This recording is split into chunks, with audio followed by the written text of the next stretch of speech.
Good morning, YouTube viewers and subscribers. So I'm actually kind of doing this ass backwards today for no real reason other than I just forgot to show this at the beginning.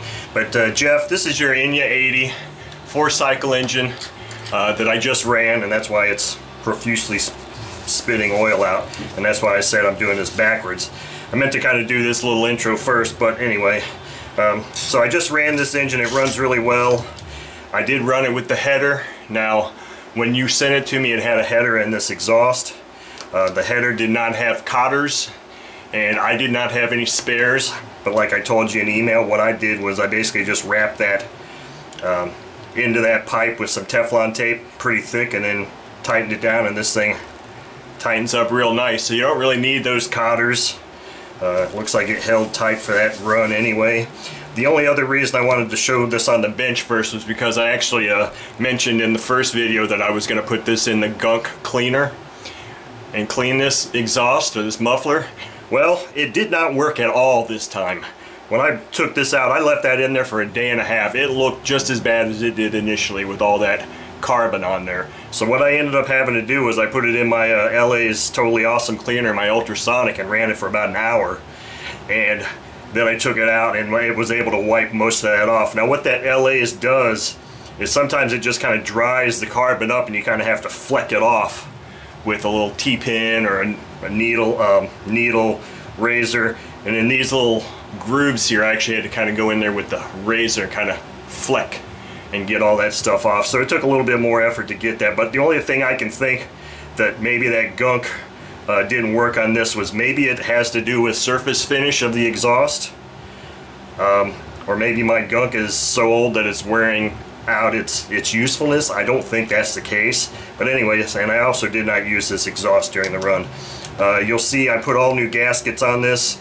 This head gasket, or rocker cover gasket, was actually cut and designed, I think, based on the old head, because it has a little cutout in it that doesn't really fit around those bosses in here, and that's kind of why you can see some of it sitting out here. I get my gaskets from this person online on eBay.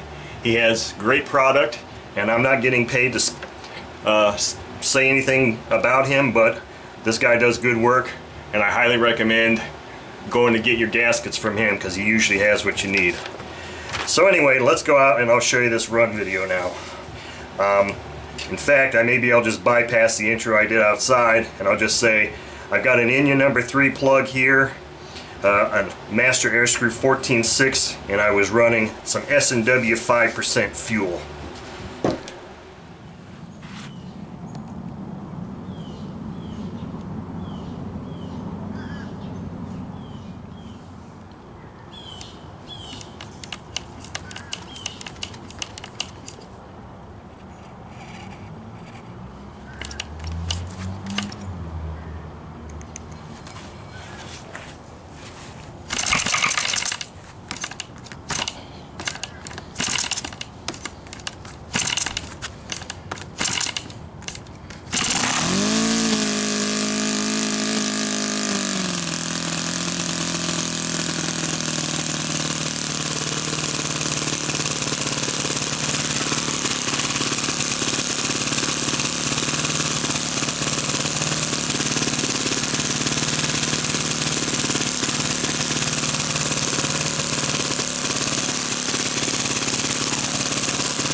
much fuel in there, but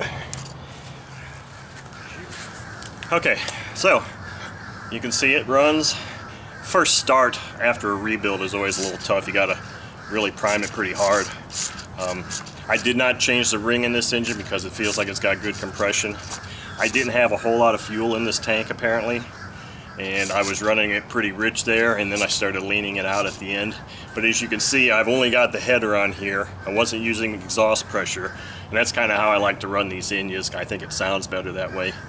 But anyway, Jeff, here's your engine. It runs.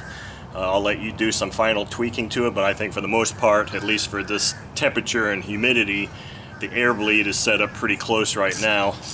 And the high-speed needle is pretty good too. So you'll just have to do a little bit more tweaking for your needs. But there you have it, Jeff. I'll get this engine boxed up to you and get it back to you. Thank you all for watching.